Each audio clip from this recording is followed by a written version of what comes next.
Hello सांग माने good morning केमी अच्छी आई होप मु आशा करे आपण समस्ते भल रही मुझे भल अच्छी आज आम कि नुआ टॉपिक को नहीं डिस्कसन करवा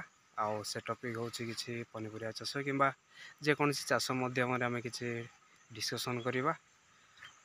अच्छी मो जमी रे मो चतुर्पार्श्वर देखुवे ये हूँ मो चाष जमी ये प्रायतः धान चाष ही सब बेले कराए कि अन्य फसल किसी कराए आज किसी नुआ टॉपिक विषय डिस्कसन करी से टॉपिक हूँ कि देसी कुकुड़ा पालन विषय जहाँ कि आम एमती चाष जमी मध्य जो देखुए से छोट कुड़ियाटे अच्छी से कुड़िया मध्यम आम कि देसी कुकुड़ा रखी था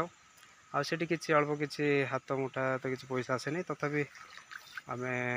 जो खर्च सांग मैंने मो वीडियो बनवा उद्देश्य हूँ ए छोट कुड़िया मध्यम जेकोसी कुकुड़ा चाष बा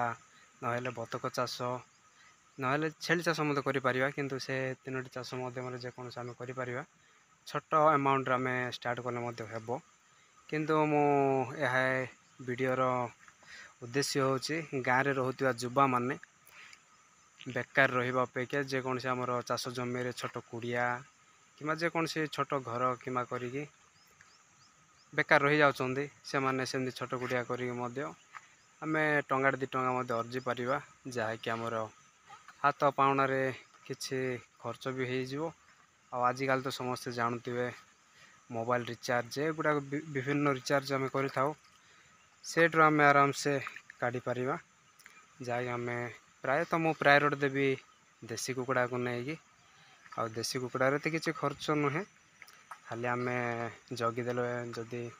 चिल जेकोसी बिलुआ गुड़ाक आसो टी आम प्रोटेक्शन जाली कि ना आम सकाल संध्या बेकार रहा बदल टे जगिदे से बेस्ट मो मतरे आदि किसी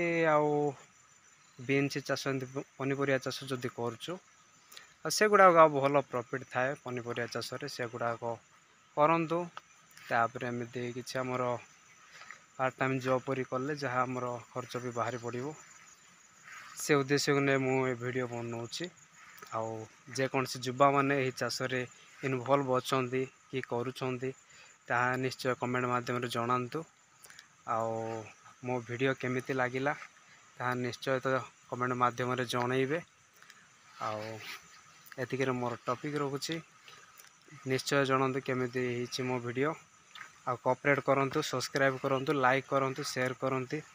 केमिति मु आगो को आउ किसी नुआ टॉपिक नहीं वीडियो करी से मध्यम निश्चय कमेंट करेंगे शेयर करेंगे।